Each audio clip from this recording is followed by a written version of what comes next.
जनता party ने 2 दिन का राष्ट्रीय अधिवेशन किया। देश भर से उसके करीब 11,500 प्रतिनिधि उस बैठक में शामिल हुए। तमाम मुख्यमंत्री, केंद्रीय मंत्री, राज्यों के मंत्री, जो संगठन के पदाधिकारी हैं, वो तमाम लोगों ने उसमें उस 2 दिन की बैठक में हिस्सा लिया। और उस बैठक से भारतीय जनता पार्टी ने ये नैरेटिव तय किया, ये वो मुद्दे तय किए जिनके आधार पर वो लोकसभा का चुनाव लड़ने वाली है। हालांकि ऐसा नहीं है कि उसमें कोई बहुत नया मुद्दा था, वो सारे ऐसे मुद्दे हैं जिनकी चर्चा और जिनका जिक्र हमेशा होता रहता है, लेकिन उसको एक जगह करके, एक साथ करके, चुनाव से ठीक पहले उन पर चर्चा करके उनके जरिए एक माहौल बनाने की कोशिश हुई है। कायदे से इस तरह की बैठक तो करनी चाहिए थी अपोजिशन को। भारतीय जनता पार्टी को इस तरह के बैठक और इस तरह के नैरेटिव क्रिएशन की जरूरत नहीं है, क्योंकि उसकी चुनावी मशीनरी तो राउंड द क्लॉक काम करती है, 24 घंटे, 7 दिन और 12 महीने। ये तैयारी, इस तरह का अधिवेशन विपक्ष को करना चाहिए था, कांग्रेस पार्टी को करना चाहिए था।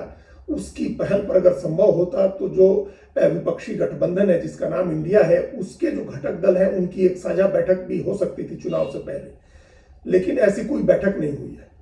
1 सितंबर की मुंबई की बैठक के बाद जैसे तैसे एक बैठक 19 दिसंबर को हुई थी, जो चौथी बैठक थी इंडिया की। उसके बाद कोई बैठक नहीं हुई है। साझा रैलियां होने की बात थी, 8 रैलियां होनी थी, लेकिन वो भी नहीं हुई।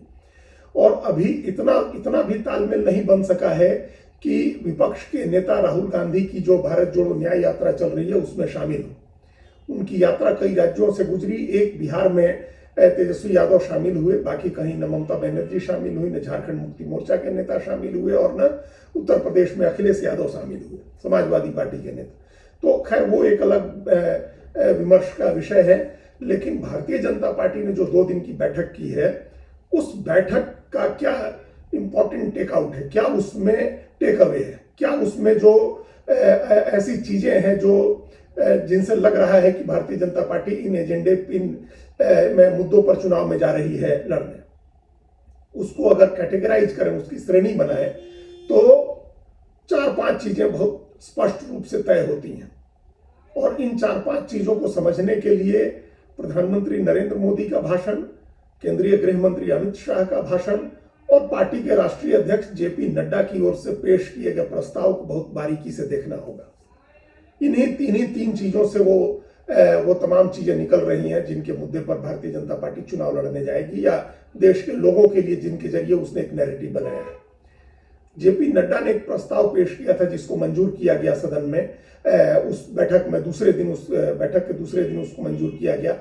उसमें सबसे महत्वपूर्ण बात यह थी कि वो राम मंदिर का एक प्रस्ताव था। उसमें अयोध्या में राम मंदिर के निर्माण की चर्चा की गई और प्रधानमंत्री नरेंद्र मोदी के लिए उसके लिए तारीफ की गई। उस प्रस्ताव में भाजपा ने ये कहा कि अयोध्या में राम मंदिर का निर्माण जो है वो हिंदू पुनर्जागरण, हिंदू चेतना के पुनर्जागरण का प्रतीक है। और जो दूसरी आध्यात्मिक चेतना, मतलब इस देश की आध्यात्मिक चेतना के पुनर्जागरण का प्रतीक है। और दूसरी बात ये कही गई कि वो 1000 साल तक के लिए राम राज्य की स्थापना का प्रस्थान बिंदु है। ये दोनों बातें बहुत महत्वपूर्ण है। बहुत लंबे समय तक भारतीय जनता पार्टी हिंदू पोलराइजेशन के लिए काम करती थी कि किसी तरह से चुनाव के समय हिंदू एकजुट हो जाए और बीजेपी को वोट करें। उसमें बहुत कामयाबी नहीं मिलती थी। उस पोलराइजेशन के बाद जब नरेंद्र मोदी सत्ता में आए तो उन्होंने उसके कंसोलिडेशन की कोशिश शुरू की कि हिंदू कंसोलिडेट हो जाए तो वो अपने आप एक साथ आकर के वोट कर सकता है। उस कंसोलिडेशन की कोशिश में कुछ हद तक कामयाबी मिली। अब उसको हिंदू पुनरुत्थान या हिंदू पुनर्जागरण से जोड़ दिया गया है और उसका प्रतीक बना है राम मंदिर।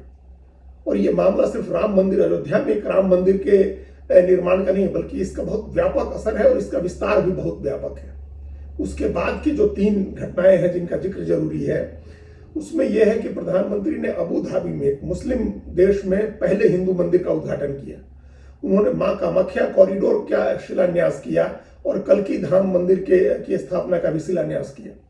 तो ये अलग अलग जगहों पर हुई ये 3 घटनाएं इस बात का प्रतीक हैं कि एक वो खुल करके सत्ता जो है, देश का शासन जो है, वो खुल करके इस तरह के धार्मिक कामों में अब शामिल होने लगा है। और ऐसा इसलिए हो रहा है क्योंकि नरेंद्र मोदी की सत्ता है। तो भारतीय जनता पार्टी भले अपने इस प्रस्ताव के जरिए ये कह रही हो कि राम राज्य ले आएंगे, या ये कह रही हो कि हमारी आध्यात्मिक चेतना का, भारत की आध्यात्मिक चेतना का पुनर्जागरण है। लेकिन असल में जो उसके समर्थक हैं या देश का व्यापक समाज है, वो इसको सुन रहा है कि हिंदू राष्ट्र बन रहा है। भाजपा राम राज्य कह रही है, लेकिन रोज लोग हिंदू राष्ट्र सुन रहे हैं।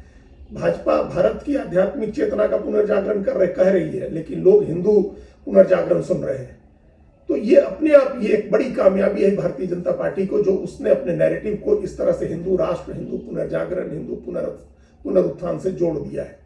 और ये जो उसने जो 50% वोट का जो नैरेटिव बनाया है, उसका आधार भी यही है कि अगर हिंदू पुनर्जागरण होता है, पुनरुत्थान होता है, वो एक गौरवशाली भारत बनाने के नैरेटिव के साथ जुड़ता है, तो 50% वोट बहुत बड़ी चीज नहीं रह जाएगी। तो एक तो ये एक टेक अवे उसको कह सकते हैं कि जो 2 दिन के अधिवेशन का एक मुद्दा, एक नैरेटिव ये था। दूसरा, जो ऐतिहासिक ग्रंथियों का जिक्र किया प्रधानमंत्री ने, कि जो ऐतिहासिक ग्रंथियां थी, जो ऐसे काम थे जो ऐतिहासिक रूप से रुके हुए थे। कई काम 6 दशक से, उन्होंने बताया कि एक काम 6 दशक से रुका था, एक 5 दशक से, एक 4 दशक से, उन सबको वो सारे काम उन्होंने पूरे किए हैं। नरेंद्र मोदी की सरकार ने वो सारे काम पूरे किए। और उन्होंने इसमें राम मंदिर के निर्माण का भी मुद्दा उठाया, जम्मू कश्मीर में अनुच्छेद 370 समाप्त करने का मुद्दा भी उठाया, उन्होंने 3 तलाक के कानून का मुद्दा उठाया, उन्होंने समान नागरिक कानून तो नहीं, उन्होंने नागरिकता कानून में संशोधन का मुद्दा उठाया, उन्होंने नए संसद भवन का मुद्दा उठाया, राजपथ को बदल करके कर्तव्य पथ करने की बात कही। ये 5-6 चीजें ऐसी थी जो उन्होंने कहा कि ऐतिहासिक रूप से स्थगित थी। उनको उसमें तेजी आई जब उनकी सरकार बनी, तो उन्होंने ये सारे काम पूरे किए। तो इसका एक जो मैसेज है, देखिए भारतीय जनता पार्टी बहुत दिन से ये बात कहती रही है कि नरेंद्र मोदी की सरकार देश को गुलामी की मानसिकता से मुक्त कर रही है, और इसी क्रम में अंग्रेजों के बनाए कानून बदलने की भी बात आती है। तो ये सारी बातें जो प्रधानमंत्री ने कही, उसमें उसके 2 पार्ट कर दें। एक पार्ट तो शुद्ध रूप से धर्म से जुड़ा हुआ है, 3 तलाक का मामला हो, नागरिकता का मामला हो, अयोध्या में राम मंदिर का मामला हो, ये धर्म से जुड़ा मामला है। और बाकी मामले राष्ट्रवाद से जुड़े हैं, चाहे वो 370 का मामला हो, नया संसद भवन बनाने का मामला हो, अंग्रेजों के बनाए कानूनों को बदलने का मामला हो, या अंग्रेजों के बनाए राजपथ को बदल करके कर्तव्य पथ करने का मामला हो। ये राष्ट्रवाद और शासन के से जुड़ा मामला है, शासन ऐसा जो गुलामी की मानसिकता से मुक्ति दिलाए। तो ये एक बड़ा नैरेटिव था धर्म का भी और राष्ट्रवाद का भी, जिससे देश के व्यापक समाज को एक मैसेज दिया गया। तीसरा खास तौर से जिक्र करने की बात है, वो ये है कि अनुच्छेद 370 खत्म करने का मुद्दा बड़े पैमाने पर अब चर्चा में आ गया है। लगभग 4.5 साल की चुप्पी के बाद भारत सरकार ने अगस्त 2019 में ये कानून हटाया था, खत्म किया था। जम्मू कश्मीर को विशेष दर्जा देने वाला जो कानून था, अनुच्छेद 370 को समाप्त किया गया था, और उसके साथ ही उस जम्मू कश्मीर का विभाजन हुआ था, और जम्मू कश्मीर को, लद्दाख को अलग करके और जम्मू कश्मीर को केंद्र शासित प्रदेश बनाया गया था। उसके बाद से इसकी चर्चा नहीं हो रही थी। उल्टा अपोजिशन ये पूछता था कि अनुच्छेद 370 हटाने का क्या फायदा हुआ, क्या वहां कश्मीरी पंडितों का पुनर्वास हो रहा है, क्या वहां जमीन पर हालात बदले।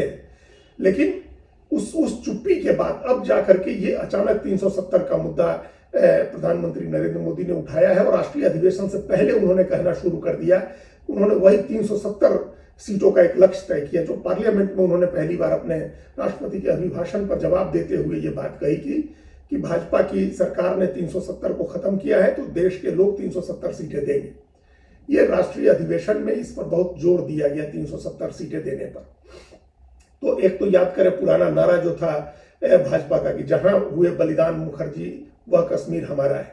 यानी भाजपा ये बताती रही थी कि कश्मीर हमारा नहीं था, 2019 के बाद कश्मीर हमारा हुआ। ये बात भले प्रधानमंत्री अपने मुंह से नहीं कहे, लेकिन भाजपा ने ये नैरेटिव बनाया हुआ है कि कश्मीर की आजादी 2019 में हुई है, और 2019 के बाद कश्मीर भारत का अविभाज्य अंग बना है। तो ये नैरेटिव राष्ट्रवाद का नैरेटिव है, 370 सीट का नैरेटिव है, श्यामा प्रसाद मुखर्जी के बलिदान का नैरेटिव है। इसको लेकर के भारतीय जनता पार्टी लोगों के बीच जाएगी। ये राष्ट्रीय अधिवेशन का एक टेक अवे ये भी था। चौथा, अमित शाह ने भी अपने भाषण में कहा और नरेंद्र मोदी ने भी कहा, उन्होंने विपक्ष के ऊपर जो हमला किया गया, जिस भाषा में हमला किया गया, प्रधानमंत्री ने कांग्रेस के ऊपर आरोप लगाया कि वो तोड़ने और बांटने वाली पार्टी है, उसका सारा समय इसमें गया है और रोड़े अटकाने वाली पार्टी है। उन्होंने कहा कि कांग्रेस ने सेना की उपलब्धियों पर सवाल उठाए, उसे सबूत मांगे। उन्होंने कहा कि कांग्रेस ने राफेल की सौदे में भी रोड़े अटकाए।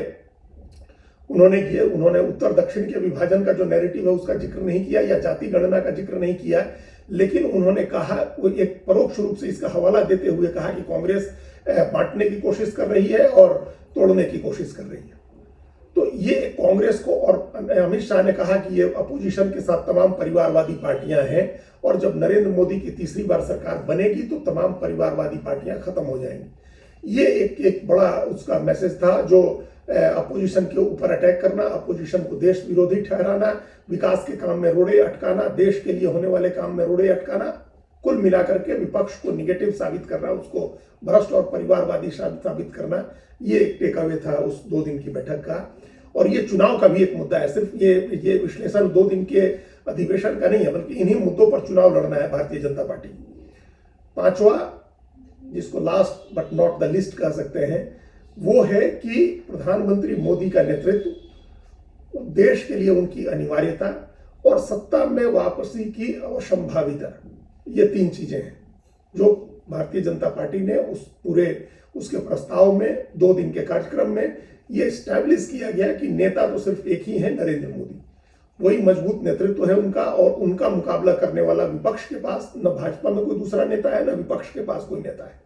तो ये एक लीडरशिप की जो सुपरमेसी होती है, जो सर्वोच्चता होती है नेतृत्व की, वो वहां स्थापित किया गया। और उसका भी एक मतलब होता है भारत जैसे समाज में, जहां एक मजबूत नेता को हमेशा राजा को के रूप में देखा जाता है कि वो नेतृत्व कर सकता है, वो सबसे ऊपर है, सर्वोच्च है। तो ये एक धारणा उनके बारे में बहुत दिन से बनाई जा रही थी, लेकिन चुनाव के पहले बनाने का एक मैसेज गया। दूसरा, उनकी अनिवार्यता बताई गई कि वो देश के लिए बहुत अनिवार्य है, क्योंकि भारत अपने पुराने गौरव को हासिल करने की दिशा में अगर बढ़ रहा है तो उसके लिए जिम्मेदार नरेंद्र मोदी है। उनकी वजह से देश बढ़ रहा है, उनकी वजह से भारत विकास कर रहा है, या 2047 तक विकसित बनेगा, या उनके तीसरे कार्यकाल में भारत तीसरी सबसे बड़ी अर्थव्यवस्था बनेगा। इसलिए वो अनिवार्य है देश के लिए कि तीसरी अर्थव्यवस्था बने। जो हिंदू पुनरुत्थान और पुनर्जागरण का जो अभियान चल रहा है, भारत को महान बनाने का जो अभियान चल रहा है, वो अपनी पूर्णता तक पहुंचे, इसके लिए वो अनिवार्य है। और इसका तीसरा पहलू है सत्ता में वापसी की असंभाविता। ये एस्टैब्लिश किया गया कि निश्चित रूप से वो सत्ता में वापसी करने जा रहे हैं, उनको कोई चुनौती नहीं है। ये भाजपा का पुराना नारा रहा है कि आएगा तो मोदी ही। इस नारे को कई बार प्रधानमंत्री ने दोहराया। उन्होंने ये भी कहा कि दुनिया के भी देश अब मानने लगे हैं और उनके यहाँ से जुलाई अगस्त के न्योते आ रहे हैं। उन्होंने ये भी कहा कि विपक्षी पार्टियां भी अब मानने लगी हैं कि 400 सीटें आएंगी। हालांकि ये दोनों बातें अर्ध सत्य हैं, पूरी तरह से सच नहीं है, क्योंकि खड़गे ने इसका खंडन किया, मल्लिकार्जुन खड़गे की। उन्होंने कभी नहीं कहा कि 400 सीटें आएंगी बीजेपी को, लेकिन इसका जिक्र किया प्रधानमंत्री ने। तो ये असंभाविता है सत्ता में वापसी का। ये एक नैरेटिव, जनता को ये मैसेज देना कि कोई मुकाबला नहीं है, कोई लड़ाई नहीं है किसी के साथ, और सत्ता में वापसी होने जा रही है नरेंद्र मोदी की, ये बताया गया। हालांकि उन्होंने जितनी बार खुद से अपने मुंह से अपना नाम लिया, मोदी है तो मुमकिन है, या आएगा तो मोदी ही, इस तरह की बातें जितनी बार उन्होंने की, इसको लेकर के 2 तरह की बातें हैं। अपोजिशन के लोग मान रहे हैं कि ये एक तरह का अति आत्मविश्वास है, अहंकार भी है, जो नहीं होना चाहिए है। और मनोवैज्ञानिकों का मानना है कि ये आत्मविश्वास की कमी होती है, तभी कोई व्यक्ति थर्ड पर्सन में बोलता है या अपना नाम लेकर के अपने बारे में बहुत ज्यादा बातें करता है। ये अब इसकी व्याख्या ये एक अलग विमर्श का विषय है, लेकिन नेतृत्व की सर्वोच्चता, देश के लिए अनिवार्यता और सत्ता में वापसी की असंभाविता, ये एक बड़ा टेक अवे था उस बैठक का, 2 दिन के सम्मेलन का, जिसको लेकर के 11,500 प्रतिनिधि देश के अलग अलग हिस्सों में गए हैं। और इन मुद्दों पर अगले 2 महीने या 3 महीने, जो प्रधानमंत्री ने कहा कि 100 दिन का समय है, पूरी ऊर्जा से लग जाइए, तो पूरी ऊर्जा से लोग इन्हीं 4-5 मुद्दों को लेकर के चुनाव प्रचार में लगेंगे। धन्यवाद।